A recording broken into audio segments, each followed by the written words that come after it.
Hey guys, welcome back to today's video. Today we are going to be talking about our recent challenge, which is called the Greylock Century Challenge.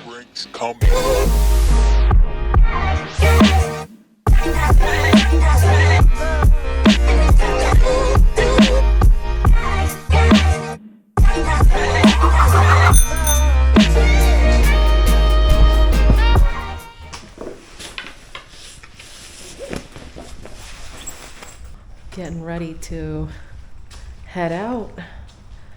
We're heading to Massachusetts. Not flying or anything, I'm just tired. So I think I'm gonna take a nap in the car. I think Jason volunteered to drive. Jason volunteered to drive. And I volunteered to be the passenger driver. Anyway, we're heading over to Massachusetts, around the Berkshires area in Dalton. We got an Airbnb there. And tomorrow, hesitantly, are doing this 100-mile road event in the Berkshires called the Greylock Century Challenge. Are you going on a plane? I'm taking a nap. Flight? I'm taking a nap. Taking a nap in the car. I'm tired. Okay. I got up at 3:30. Well, it's pretty nice out right now here. I wish it was going to be like that tomorrow, but it's supposed to be raining, I think, all day tomorrow, heavy at times. So bring in the rain jackets and gonna give it a go anyway, see if we can survive this thing. I'm definitely not going to be racing it. This will be a training ride for bigger events in July and August. So, yeah, we're heading over there now. We'll see you guys there. I received an email this morning saying that they're going to have cars riding around the course just to make sure everybody is safe, considering that it's supposed to be heavy rain today. The conditions are going to be not the most ideal conditions. It's going to be heavy rains and some potential thunderstorms. So it's nice to hear that they are keeping an eye on us, making sure that we're safe. Okay, so I already have it set up here. This is the back of my jersey, and part of what I'm bringing is this bag of powder, which looks suspect, but this is my electrolyte mix, and I don't think I'm going to bring this with me. They will have Gatorade mix. So, and it's going to be cooler today, so it's not going to be too hot where I'm going to sweat a lot. So I'm going to leave this behind, so that'll help with the weight. I also am bringing with me, these are just stuff like Advil for my back in case it acts up from my crash. I have wet wipes here, and then a little chamois cream. I have 6 gels also, and because I'm not racing this, I'm going to actually remove 3. And in my top tube bag, I have, this came off. I have a love-hate relationship with this top tube bag. If it's full, it does pop open. So I have this Velcro, which is not sticking. Anyway, I got a whole bag of gummies here, or half a bag of gummies. It's pretty heavy, so I'm going to carry this because I do like these. These are pretty good to take with me on a ride, especially when I'm doing a workout and stuff. Even though this is a training ride, I just want to, these work well for me, so I'm going to keep this. And I have my, a power bank, batteries for the camera, and cords and cables. And I think, I also am going to wear this lightweight rain jacket. It's got the hood in case. I prefer the hood when it's raining because it keeps my head dry. And I can actually stash the hood if I don't want to wear the hood and I just want to wear it as a plain rain jacket. I can just stash it on my back so that it doesn't show, or it doesn't catch air when we're riding or slow me down like a parachute. Getting his stuff ready. This is his bike. He's bringing the frame bag with him. Not sure if he's going to bring everything with him now, since knowing that, you know, the aid stations will be stocked with stuff. Anything you want to add? Yeah, similar to Joy, I think I'm probably not going to bring all the food that I brought with me, because it sounds like they have pretty good stuff at the aid stations. Yeah, I was also a little bit nervous about this ride. I still am a little nervous about this ride. I feel like I'm not completely prepared for it from a fitness standpoint, but you know, we're not going to be racing it. It's going to be as much Zone 2 as possible. And we did, I don't know if Joy mentioned to you, but we did switch our No, I didn't.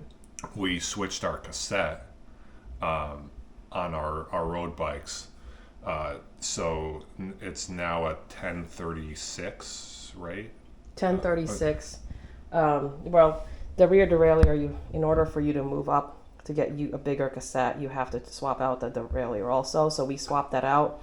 1036 max tooth under the rear derailleur, which allows us to run a 1036 cassette. So yeah, so we've done a few rides back at home with that setup, and it on the, at least on the moderate gradients, it does make it pretty easy to stay in Zone 2.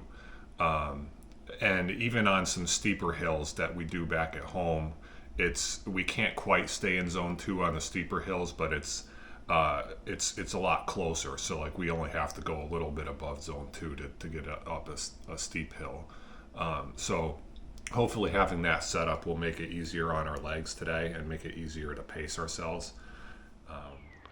Yeah, so this was a event that is set up as a Gran Fondo style event where it's not a race, but it was a little different from a typical Gran Fondo because it was not mass start.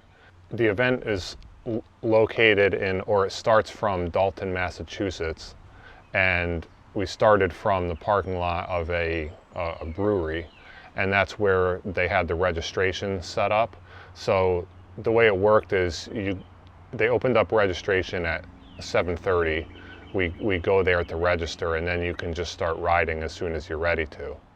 Yeah, so to start off with, the temperature was pretty cool. It actually rained overnight, and it was drizzling as we were leaving the Airbnb heading over to Dalton.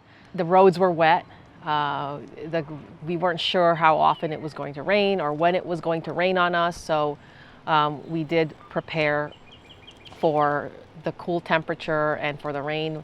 I brought a rain jacket and also the wind vest, just in case, you know, the rain jacket didn't dissipate enough heat.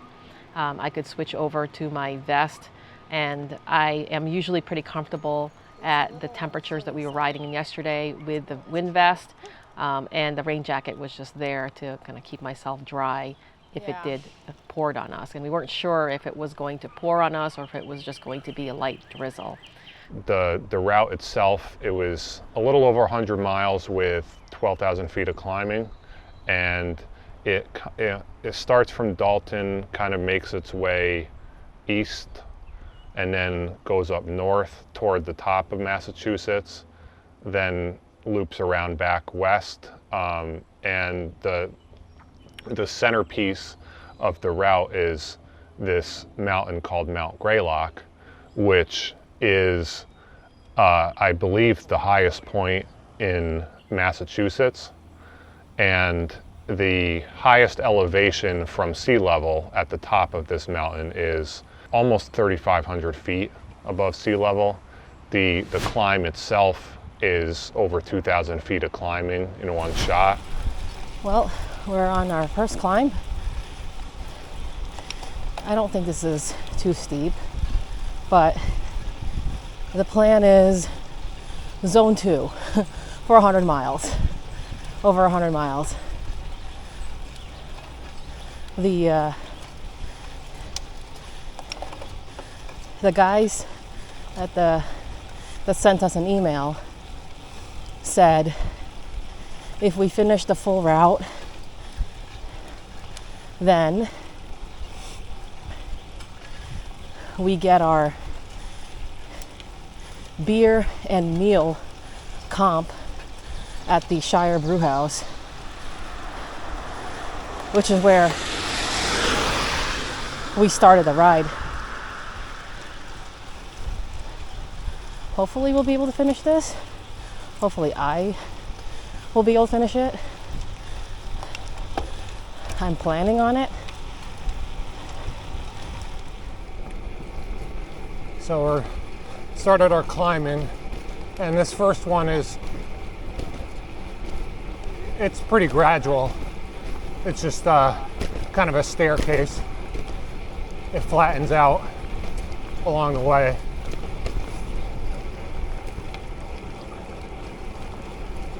So far it's just kind of a drizzle as far as the rain goes. Hopefully it stays that way for most of the day.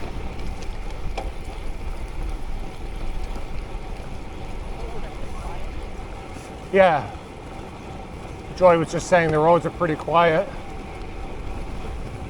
which is good, definitely. Yeah, it's early on a Saturday morning, so we already said our plan is to stay in zone 2 as much as possible. To add on to that, I'm going to try to spin my legs at a higher cadence whenever I can, because I know there's going to be some steep climbs later where I won't be able to do that. Well, I was just saying to Jason that I'm kind of in my happy place because it's nice and cool out, and I don't do well in the heat, so cloudy and a little drizzle doesn't bother me.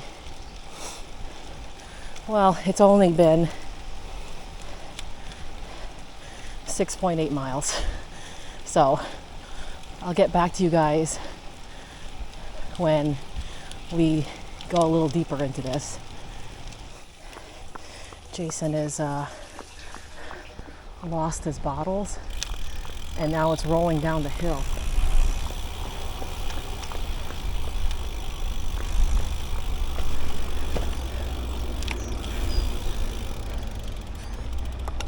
So he has a frame bag, and it was interfering with his ability to put the bottles back in the cage. So slipped out of his hand and rolled down the hill. Well, I guess this section is gravel. There are some gravel in this. I don't think a whole lot, but yeah. Okay, we've reached the pavement.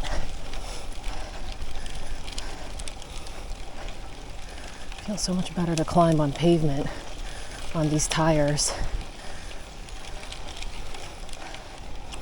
So, an hour and a half in, 17.8 miles. And hey, you know, if you break it up, okay, 18 miles. So 106 subtract 18, so 10 would be 96. Subtract 8 from that would be 88 miles left to go. That's not bad. I kept riding because Jason had to take a nature break, so I'm just kind of going easy, waiting for him.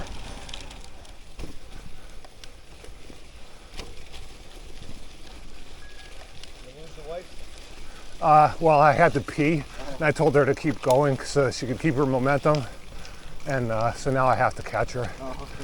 But, yeah, we saw you at the farmer's dog. We went to my football talk to you. Thank you about the pre-ride video. yeah, you look familiar. Yeah. Just a little more dressed today. What's your name? Dave. Jason. This is the first time doing this one? Or? Yeah, it is, yeah. Yeah, me too. I did went up and down on Sunday at Greylock. Went up the south, down to Heritage Park, and turned around, went back up and over again. Just, I haven't been up the north side in a long time. So, yeah, it was a workout. I just want to get through some of the hill roads. Yeah, I heard that's brutal. I mean, if I just look at it on paper, the grade is about the same as a steep climb that we do back home, but the one we do is only half a mile long, and we think of that one as being like the most brutal climb that we do. Yeah. So this one is, kind of the same average grade, but a lot longer. They went and free-rode it last week. Yeah, so the route had a lot of climbing, and it was there was a whole bunch of, if I just look at the categories of the climbs, there were quite a few shorter category 4 climbs mixed in throughout the route, and then there were a few longer, more challenging ones. So we just put to name a special few, I contact gearing think on for this. The first They're fine, major but the climb next that we one? did, it is a category 2 climb, which is 4.5 miles with 5.1% average grade. It's up this road, it's called Rower Road. And so that was obviously before we hit Mount Greylock. So we had a category 2 climb. And then we also had another short but super punchy climb, which is Kingsley Hill. According to Ride with GPS here, it's 1.8 miles, average grade 10.7%, max grade 20.8%, and it's considered a category 3 climb. Oh, another aid station. No, we can go. Let me ask them actually. Hey, is there another aid station before Kingsley Hill, you know? I'm not sure. Okay, that's okay, thanks. Let's go. Yeah, I don't need any. What are they doing over here?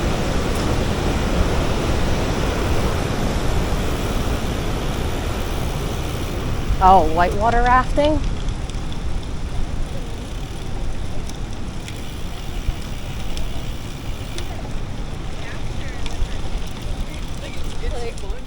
All right, guys. Here we go, Kingsley Hill, the famous, infamous Kingsley Hill. So we'll see if I can even make it up this thing. Yeah, low is right. Whoa.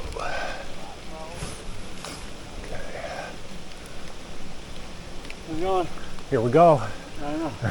Picked the wrong time to see the bar. Uh, Yeah, this is interesting. Oh my goodness. Oh, this looks terrifying.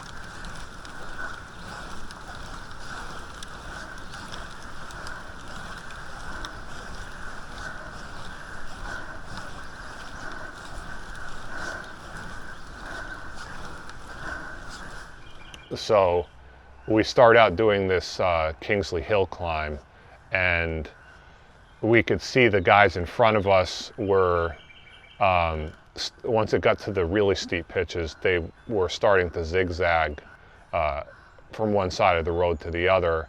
And Joy's the smart one between the two of us. She followed suit and used that strategy. As we approached Kingsley Hill, there was an older guy who rode past us, and he looked like he was pretty fit. And so he rode up it, he got off the saddle, and then he went further from us, and I could see from a distance that a couple of guys were zigzagging up it, and he also zigzagged up it. So I figured if they were zigzagging it and they're, pretty strong guys, I'm gonna zigzag it because I'm not as strong as them. Yeah, so meanwhile, I just kind of, I don't know if I guess I wasn't really paying attention to what the guys were doing in front of me, and I probably should have been, because that would have made me feel better about, just using that strategy and zigzagging. I just kind of got heads down, looking down at the road, going into survival mode, I tried to go straight ahead up the climb. And I almost made it through the really steep part, but I would say if I had just kept going for another minute or so, I probably would have gotten off the really steep part and I would have been okay. But my legs were just feeling like rubber, and I was trying to get off the saddle and then back on the saddle to mix it up, because I would get off the saddle and then my legs felt like they were blowing up off the saddle, so I would get back on, and legs still felt like rubber. And eventually I got to the point where I actually started to lose control of the bike because my legs were so flooded with lactate that I couldn't control what I was doing. And I almost swerved off to the right side of the road, and I had to unclip. So I ended up having to walk the bike up the rest of the really steep part. I can't. Damn it.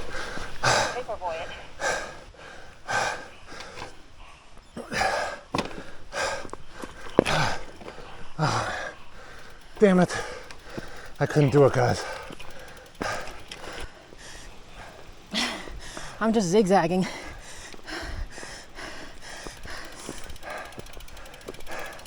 My legs started feeling rubbery. I lost control of the bike. Went onto some rough pavement and lost my momentum.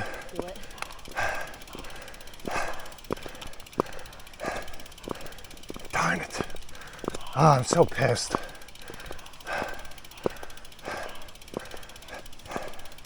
And of course, now the pavement is smooth here. If I could have only stayed on the bike a little longer.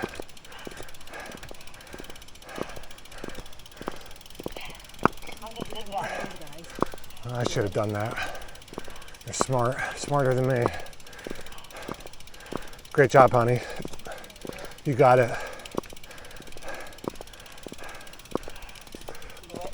Yeah, I'm an idiot. I thought I could just get through it, and I was wrong. Oh, I hate myself.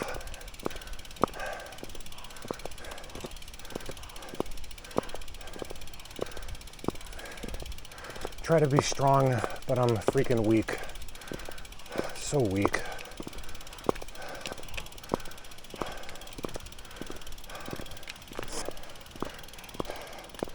Well, good news is, I think I might be able to clip back in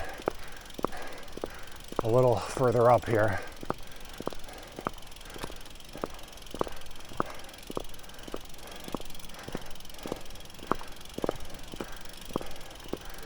Great job, honey. Thank you.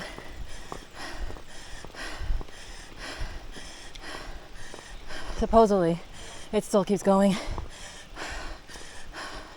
So. Yeah.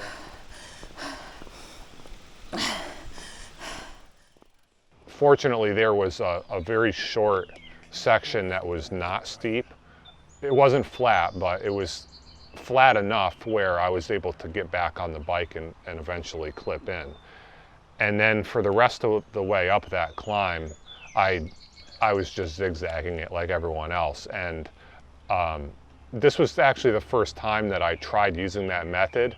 And I was kind of, I think I was also afraid to try it on a really steep grade because I had never done it before, and I didn't want to. I always had this thought in my mind, like if I try to go sideways on a road that's steep, I'm gonna like fall to my side. But it doesn't work that way, and it did make the climbing a lot easier. You can sort of spin a little bit, and then so it kind of breaks the effort up into really like short efforts where, you know, you're going hard for, say, maybe 10 seconds, and then you spin for a few seconds, and then not hard for another 10 seconds. The breaks that you get when you make these turns on the zigzag is enough to let the lactate clear out, and it's, you know, not as bad as just trying to go straight through the climb. So up until that point, my legs were still feeling pretty good.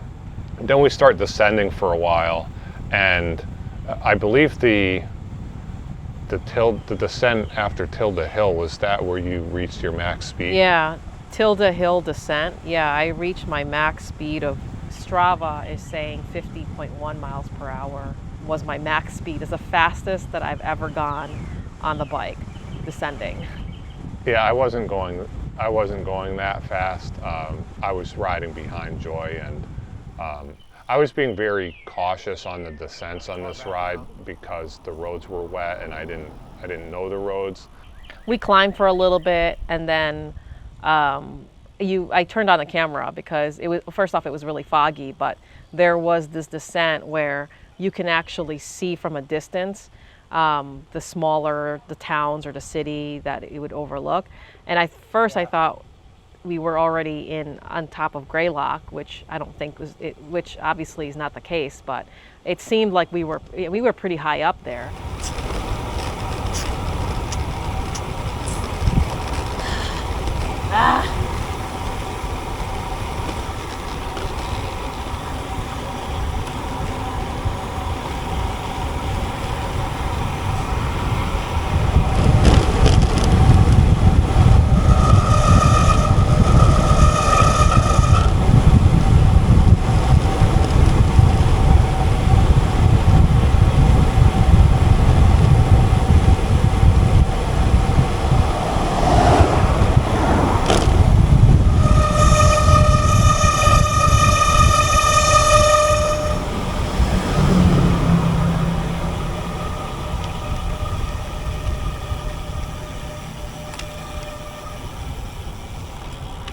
Not even gonna look.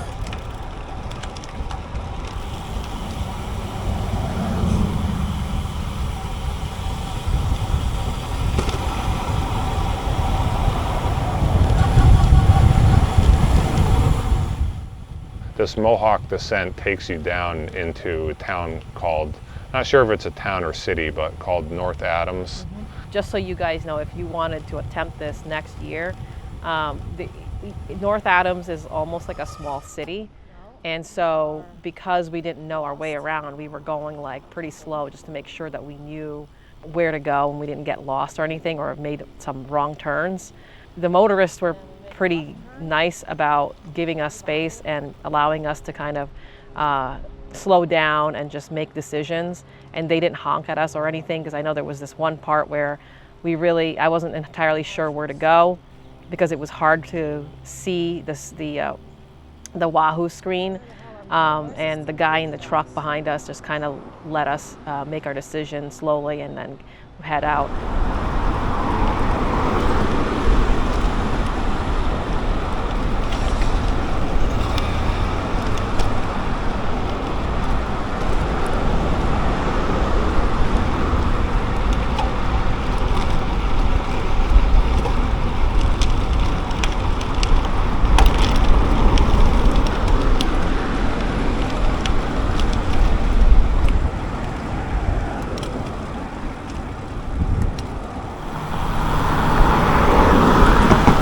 Oh, I see some guys there. Right.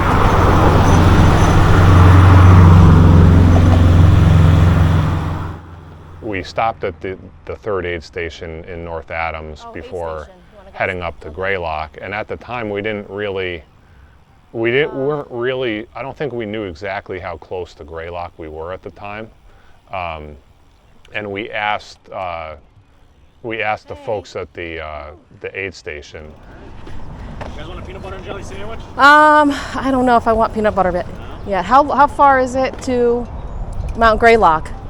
Your guess is as good as mine. Okay. I'd rather wait until the top, when we get to the top. Yeah, that's what a lot of people are doing. They're waiting to. Yeah. You can refill all your water here. Yeah. A little bit of Gatorade left. Pickle juice if you need. Bananas. Okay. I need to just. It was a couple of young kids volunteering, and they weren't really sure. So we got some more water and food at the aid station. I believe I ate a banana and some Oreos or something, and then we made our way out. Once we got back onto the back roads, it started climbing again, and then we saw a sign for Mount Greylock, straight ahead Mount Greylock. Apparently we're at Mount Greylock now. Pretty steep in the beginning. Here we go.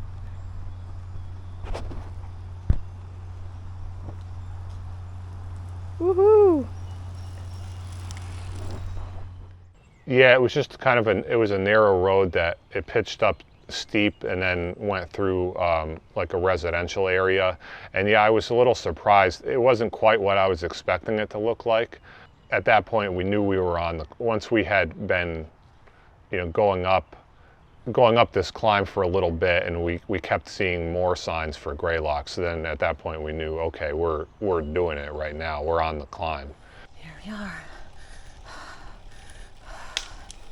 Still got more climbing. Summit, 6.5 miles.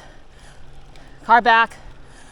It says 6.5 miles to the summit. So it was shortly after we got onto the main climb of Mount Greylock, which is it's an HC category climb, which is the first time that we would be attempting something like that. And it was 6.6 miles with 6.2% average grade. Total amount of climbing for that one climb is 2,100 feet. It's steeper in the beginning than the end. And once we were in the beginning part of the Greylock climb on the steeper grades, that was really when I realized that my legs were pretty trashed. This is getting rough, guys. Nothing left in the legs, zero. Well, still got some more to go here with Greylock. Not sure how many miles. I think it's like 6. I think the whole climb is over 6 miles. I think we're about 2,000 feet above sea level right now, and I believe the top of Greylock is somewhere over 3,000 feet. So still got a ways to go. Well, it's getting pretty eerie up here. It's fogging up. Yeah, at this point, I'm just trying to get to the top of the mountain. I don't know where we go from there. I think we're going to try to cut the ride short. I think there's a way after descending Greylock, there's a way to reroute back to the beginning, and it would be like 70 something miles. So it would be sort of a metric century. And I think that's probably what we're going to try to do. I don't know, I feel like I've been eating throughout the day, so I don't know if I can say that I'm bonking. I think I just don't have the fitness at the moment for this kind of ride. I don't have the base.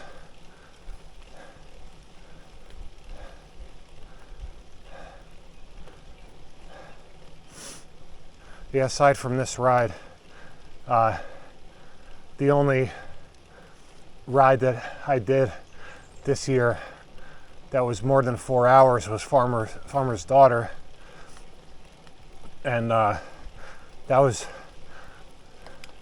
5.5 hours of riding time, and car up.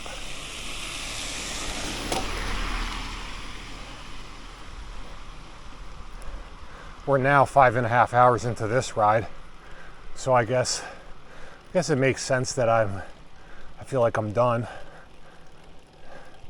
Yeah, to top it all off, when we get to the top of Greylock, we're not going to be able to see the view because it's all foggy.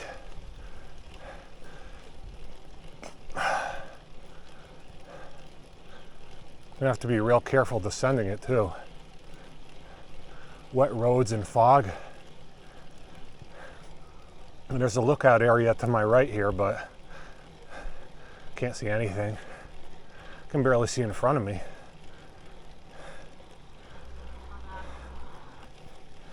Well, I'll tell you what. It's a darn good thing that we have this compact gearing, because I don't even think I would have made it this far without it. Just keep putting one foot in front of the other.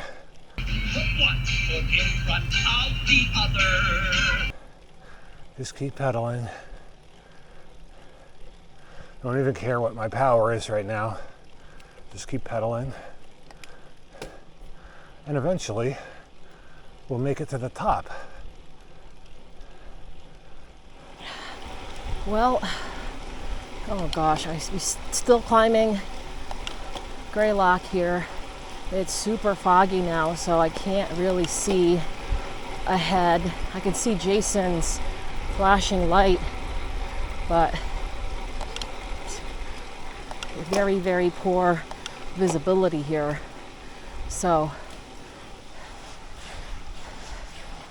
I think we decided once we finish this climb, we're done. I am finished. I could totally just stop riding right now. It's a bummer that we can't see the view, but in a way it's good because it's not as sunny up here. So keeps my body nice and cool and regulated. But yeah, I feel like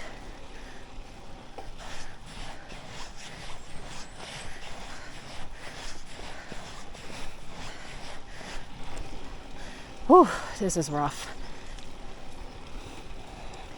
Rough on the body. So Mount Greylock climb is a little different than I expected it to be. I thought it was going to be, kind of a gradual, moderate grade, but just really long. And it's more of like a staircase where there's some steep parts and then some flatter parts in between. So I'm pretty much just noodling on those flatter parts. And then knowing that I'm gonna have to go kind of hard on the steep parts. We kind of, one of the reasons we cycle is, and enjoy cycling, is we like to test our limits. And I think we found our limit today. At this point, we're not even enjoying the ride anymore. And I think that's when you know you reached your limit.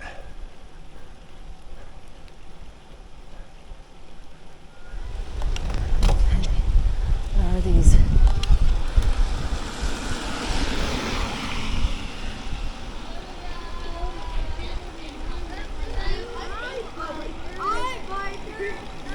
Hey guys.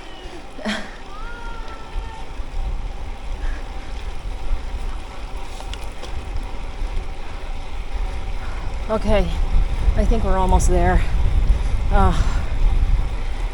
Almost there. Let's do this, Joy.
Oh boy. You made it. Yeah, barely. Oh man.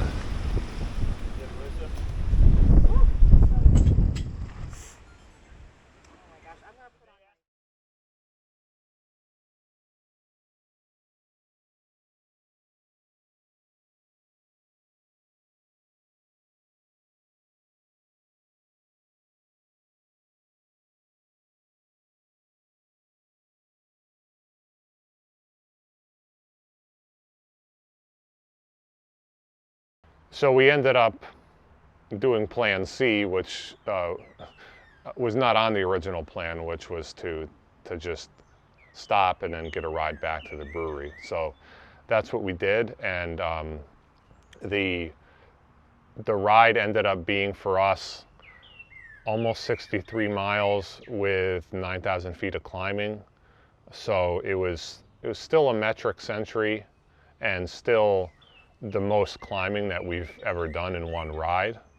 Looking back on it in hindsight, the day after, and then still, you know, a couple days after, I'm now very disappointed in myself for quitting, basically. I felt, I won't sugarcoat it, I feel like a quitter after this ride. And I've had a bit of a tough time getting over it, and I know that I have to just at some point let it go and move on from it, which I'm trying to do.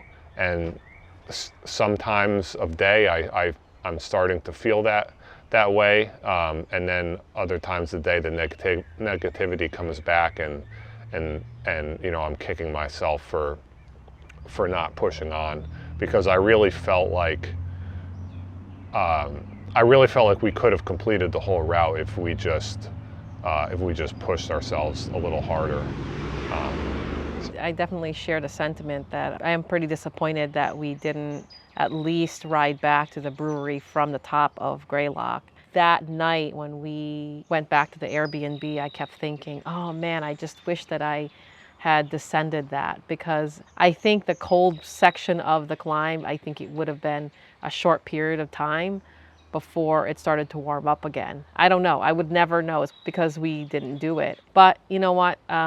I think Jason was talking to his dad last night, and he said, well, there's always next year. And he's right. There is always next year that we could do this again. Yeah, and a few small things too, things that I learned that are just small adjustments that will make things easier next time. Definitely going to bring full-fingered gloves with me, just in case.